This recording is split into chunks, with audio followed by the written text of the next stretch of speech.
Now, the second type is longitudinal waves.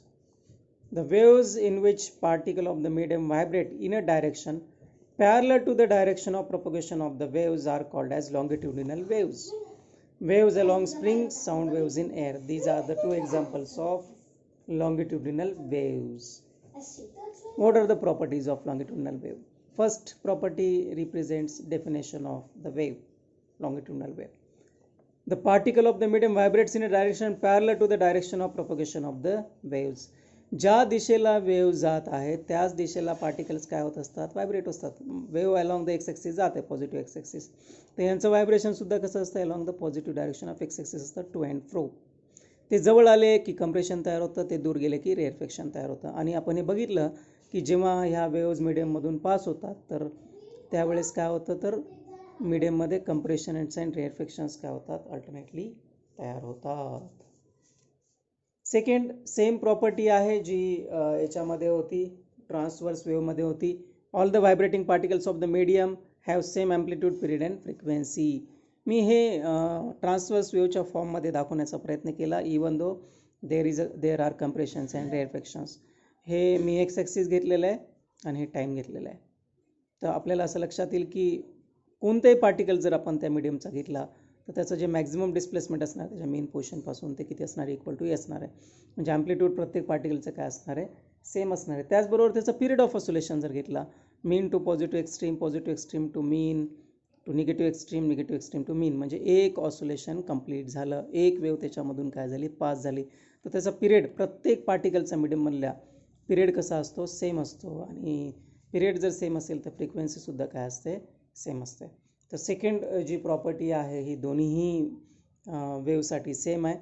ती म्हणजे काय, all the vibrating particle of the medium have same amplitude, period and frequency. Now third one is the medium is divided into alternate compressions and rarefaction. That we have discuss already, आहे ना. जेव्हा ही wave मीडियममधून pass होते तर medium हे कशामध्ये divide होतं, compressions and रेअरफेक्शन्समध्ये divide होतं. Compressions म्हणजे जवळ येणे, रेअरफेक्शन्स म्हणजे काय होणे, एकमेकापासून दूर जाणे. The distance between two consecutive compressions और rarefactions is called the wavelength lambda of the wave. आता दोन कंप्रेशनमधलं डिस्टन्स घेतलं किंवा दोन रेअरफेक्शन्समधलं डिस्टन्स घेतलं तर ते कशाच्या बरोबर असतं, वेवलेंथच्या बरोबर असतं. जसं आपण ट्रान्सवर्स वेव्हमध्ये बघितलं की दोन सक्सेसिव्ह क्रेस्टमधलं डिस्टन्स किंवा दोन सक्सेसिव्ह ट्रॉपमधलं डिस्टन्स म्हणजे काय असतं, वेवलेंथ असतं. वेवलेंथची डेफिनेशन जर पाहिली तर ती डेफिनेशन काय असते की असे दोन जवळचे पार्टिकल ज्यांच्यामधला फेज जो डिफरन्स आहे तो 2π रेडियन असेल तर त्यांच्यामधला जो पाथ डिफरन्स असतो, है ना, पाथ डिफरन्स असतो तो किती असतो, इक्वल टू लॅम्बडा असतो, है ना. So distance between two successive particle which differ in phase by 2π radian is known as wavelength of the wave. त्याला काय म्हणतो आपण, वेवलेंथ ऑफ वेव्ह असं म्हणत असतो. Then fifth property is at every point of the medium compression and rarefaction are alternately produced and they follow each other as the waves are propagated. जसं आपण crest आणि ट्रॉप बद्दल डिस्कस केलं तसंच आहे. मीडियमच्या प्रत्येक पॉईंटवर कंप्रेशन आणि रेअरफेक्शन प्रोड्यूस असतो किंवा प्रत्येक फॉर्म जो आहे वेव्हचा हा प्रत्येक मीडियमच्या पार्टिकलमधून काय होत असतो, पास होत असतो. त्याच्यानंतर हे एक इम्पॉर्टंट पॉईंट आपण याच्यामध्ये बघू शकतो की when longitudinal waves advances through the medium there is a variation in pressure and density. दोन गोष्टी व्हॅरी होतात लॉंगिट्युडिनल वेव्हमध्ये, प्रेशर एक व्हॅरी होतं आणि डेन्सिटी सुद्धा vary along the path of wave. Reason जे आहे ते रिझन असं आहे की कंप्रेशन्सच्या ठिकाणी पार्टिकल्स एकत्र येतात, रेअरफेक्शनच्या ठिकाणी पार्टिकल दूर जातात. पार्टिकल एकत्र आलं तर प्रेशर इन्क्रीज होतं, डेन्सिटी पण इन्क्रीज होते. पार्टिकल एकमेकापासून दूर गेलं की प्रेशर डिक्रीज होतं आणि डेन्सिटीसुद्धा काय होते, डिक्रीज होते. So when such type of waves are set up inside the medium there is a change in pressure and density along the path of the wave. Important property आहे की इथे काय होतं, प्रेशर आणि डेन्सिटी दोन्ही पण काय होत असतात, चेंज होत असतात. रेअरफेक्शनच्या ठिकाणी प्रेशर कमी होतं, डेन्सिटी कमी होते. कंप्रेशन ठिकाणी प्रेशर वाढतं आणि डेन्सिटीसुद्धा वाढतं. का वाढतं, तर पार्टिकल्स एकत्र येतात म्हणून प्रेशर वाढतं, डेन्सिटी पण वाढते.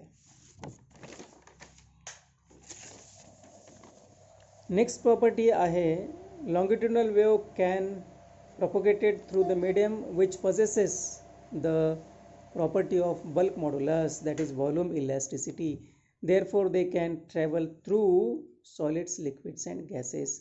तर ते कशा कशामधून ट्रॅव्हल करू शकतात? सॉलिड्समधून ट्रॅव्हल करू शकतात, लिक्विड्समधून ट्रॅव्हल करू शकतात आणि त्याचबरोबर ते कशात ट्रॅव्हल करू शकतात? गॅसेसमध्ये सुद्धा ट्रॅव्हल करू शकतात आणि ट्रान्सव्हर्स वेव्ह फक्त सॉलिड्समध्ये.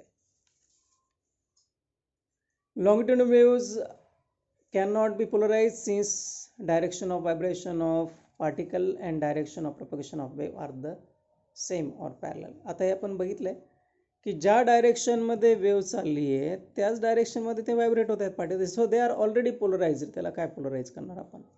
So they cannot be polarized. त्यांना पोलराइज करता येत नाही. आणि शेवटचा पॉईंट असा आहे की the velocity of longitudinal wave travelling through a medium is given by elasticity upon density and root. V bar on root of elasticity upon density, where E is the modulus of elasticity of the medium and rho is the density of the medium. So we have seen two types of wave, mechanical progressive waves.